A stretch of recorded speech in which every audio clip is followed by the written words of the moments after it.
Hello and welcome to you all. I'm Dakian. This is Monday the 23rd of November 2015 and you're looking at my first foray into 15mm scale with these goblins on their wolves. It turned out to be, I made quite a lot of elements of wolf riders because I thought they looked too crammed if I put 3 on each base, so there's only 2 on each, and so we have 6 stands of these, which is more than I would probably field in a normal Hordes of the Things army. However, the infantry, you could put all 3 on a base, and the beasts, as they're known, since the wolves without riders, I had some of those. They're on 40 by 40 bases, and so I could fit 3 on each. The trolls look a bit alone on these big bases, but they have to be behemoths according to the rules, and they have to be on 40 by 40 bases. And there was no way to fit 2 on one base. That looked really, really odd. So they're each on a single base. I've experimented with a new flocking. This is a new static grass I haven't used before. I wanted something shorter than the normal stuff I use because of the smaller scale, so I got some 1mm grass from a company called Antennacitis or Antennacities, not sure how to pronounce it. I'm not entirely pleased with it because it clumps up a lot. In the tin, it tends to collect into very small, tight balls of grass, and they're extremely difficult to untangle and separate. But with some work, I think I got a decent result. And I'm not going to zoom in too much on these because they're not that well painted. For some general stuff in progress, you can see that I have at least started to work on the mount for Blaine. Gotten a fair portion of the way, just some touch-ups and some highlights, and I can start working on the rider. Behind him you can see some new pieces of scenery that I've just primed so far. This is a corner of a building, this is a piece of wall, another piece of wall, a corner of another type of building, this one wood, with some plaster outside. And finally we have these guys in the background that I'm, as always, procrastinating about, but I'm telling myself that I will get a move on with them this week.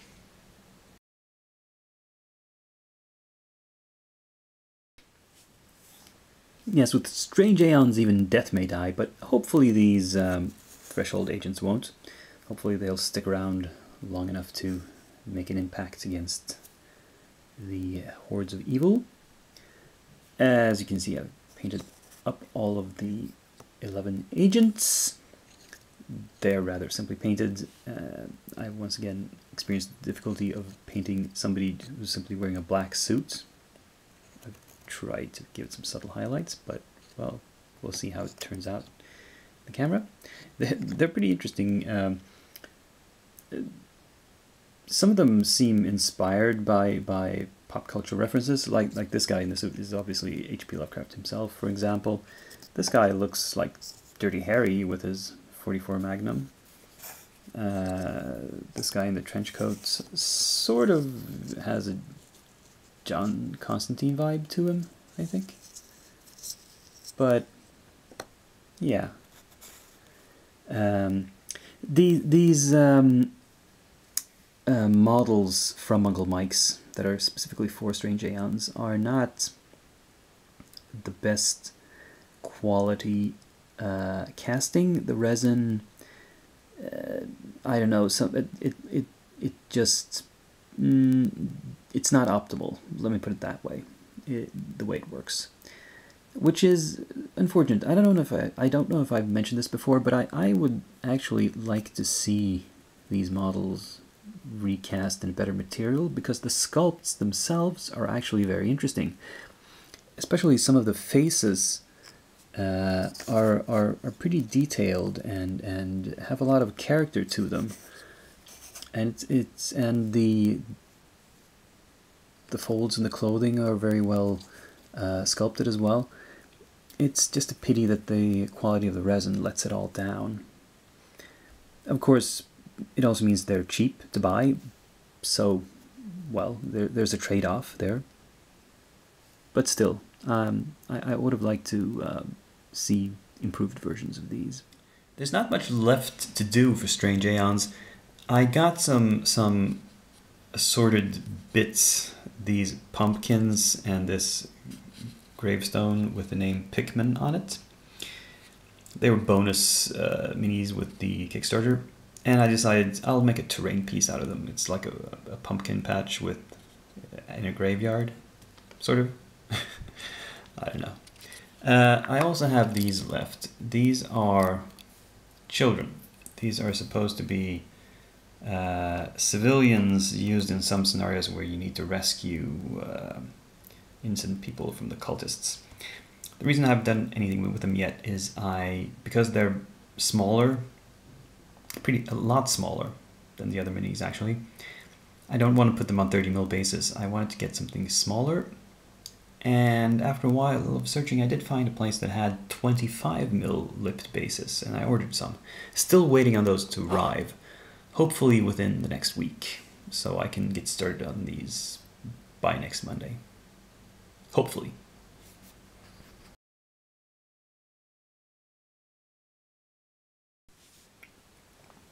Well, Dawn Serpent is done, and I like how it turned out in the sense of the little mini diorama here.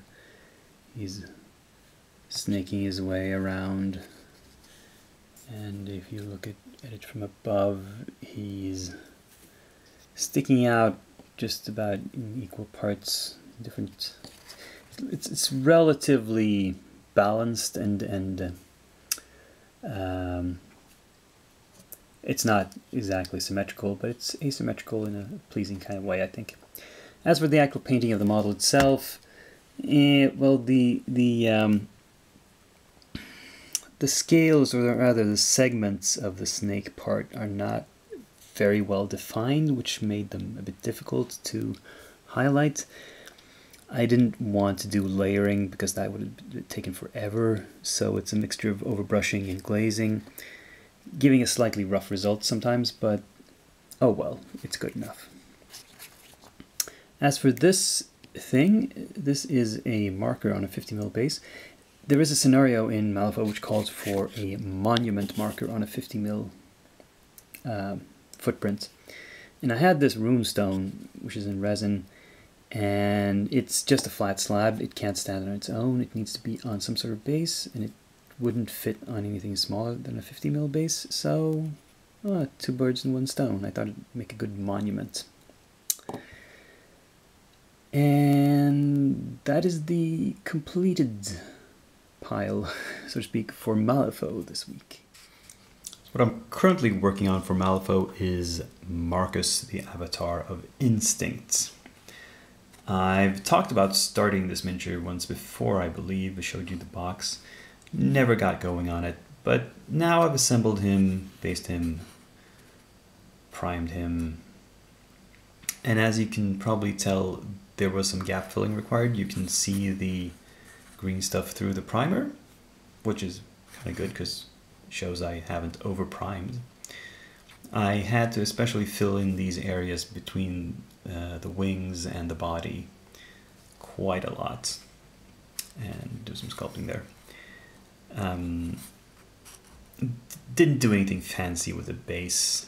I'm just going to do a standard wilderness base, lots of grass and flowers and stuff, as per usual for most of my Marcus crew.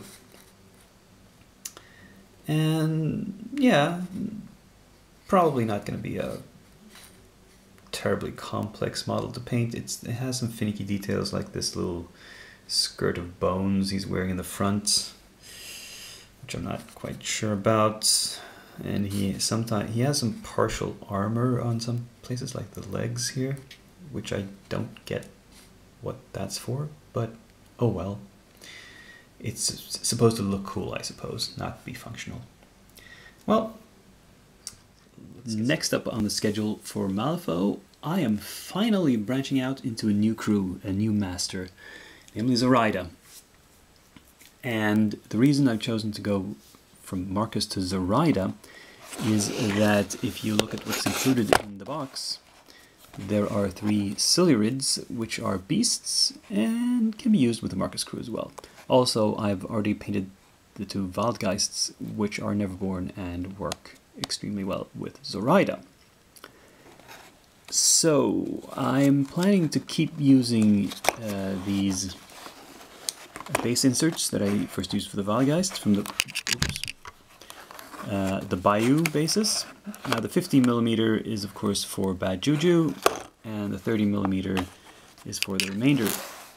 Now there's 5 30mm bases in here, only 4 models that need a 30mm base. In the picture here, Zoraida looks to be on a larger base, but that's probably not rules correct. I believe, like all masters, she should be on a 30mm. Anyway, there's 1 left over, so I might as well bring in the Voodoo Doll, which is Zoraida's little pet, what's it called? Totem. That's it. Yeah. So, next up is starting the prep for all of this stuff.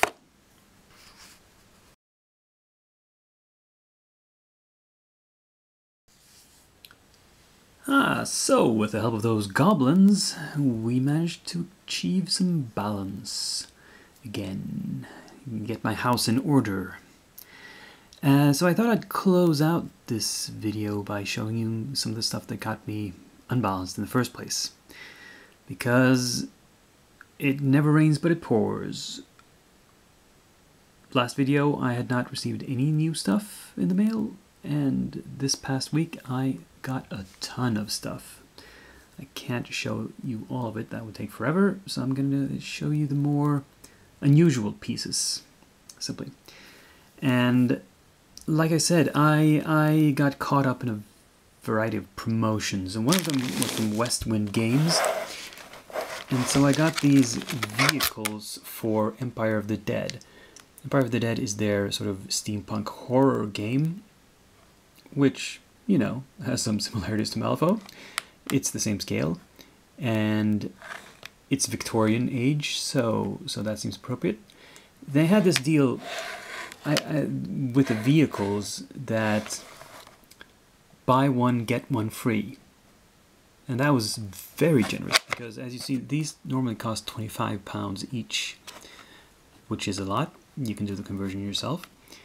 But getting 2 of these for 25, I bought this and I got this for free. Wow, you know, that's a deal. I'll unpack them a little bit later and show you, but I got the more neutral ones. Got the Handsome Cab and the Black Mariah, which is the police lock rider. Here we have Pounds of Metal. This is from what's it called? It's from an offshoot of the Wargames Foundry called what do they call themselves? Casting Room Miniatures. I don't know why. They seem to have divided up the company into 2 portions with separate websites. I think because the ranges they offer are slightly different. Anyway, they had a special offer for Halloween on Undead, so I got a lot of Undead. You can't see in the bag. I'll make a cut and I'll unpack some stuff and show it to you more clearly. So here we have, this is the main body of the Handsome Cab unpacked. It's in resin. And it even has some passengers pre-molded inside. And the other parts, the horse, the wheels, and the driver, in this case including several alternate heads, are metal. And the other one is the same. That is, the main portion is a big lump of resin. In this case, just simply square. And this one has 2 horses drawing it, and a lot of wheels, and a driver. And of course the, whatever it's called, the harness, yeah, for the horses. So my idea for these is to use them in Malifaux, not as units, but because there are no rules for them, but as scenery, because Malifaux can take place in a city. I haven't seen many people play it on city boards. Usually they're on wilderness boards or frontier town boards, but you can play it in the less populated parts of the city, or even the better parts. You know, sometimes the warfare spills over. And I thought vehicles like these can sort of just be standing around and getting in the way. You know, they're just parked and you have to go around them or over them in some way when you're fighting. That might, you know, add a fun touch of color to it. With the stuff from Casting Room Miniatures, I got some additions to my undead army from their Undead Rage. This one, first one here, is simply called this Mounted Skeleton King, and it's what it looks like. This is all metal, of course. The Skeleton King, his shield, and the horse in 2 halves. He's simple enough to understand. Let's get some of these metal fragments out of the way. The next biggest model is known as the Skeleton King on War Throne. So this is a throne being carried. It's on a platform by 2 bearers, one in front, one in back, and we have this guy sitting on this throne. Simply, does he fit? Well, sort of. Might need to file him down a bit. Oh. That, which is also sort of fun. I mean, in a game like Kings of War, I would simply use the same stats as for a mounted general or something. I would assume these guys can run as fast as a horse. They're sped up zombies. Anyway, let's get him out of the way and look at the biggest kit, which is the Undead King's chariot. Now, I can't show all of this at once. Let's go out a bit. These are pieces of the chariot, the sides and the wheels, and some sort of portion. And here we have some skeleton horses, and more horses, and some people standing on the platform. There's 1, 2, 3 guys. One with a spear, one with a whip, and one with a standard and a bugle. So yeah, I'm not sure how it all fits together, but I'm sure I'll figure it out as I go along. Actually, I think I have figured it out somehow. This is the sides, and this is the floor that fits in here. Yeah, I can't do this, but it's something like that. Anyway, that's all I have the time, I think, to show you this week. So, I wish you a very, very happy and successful week to come, and I will see you in my next video.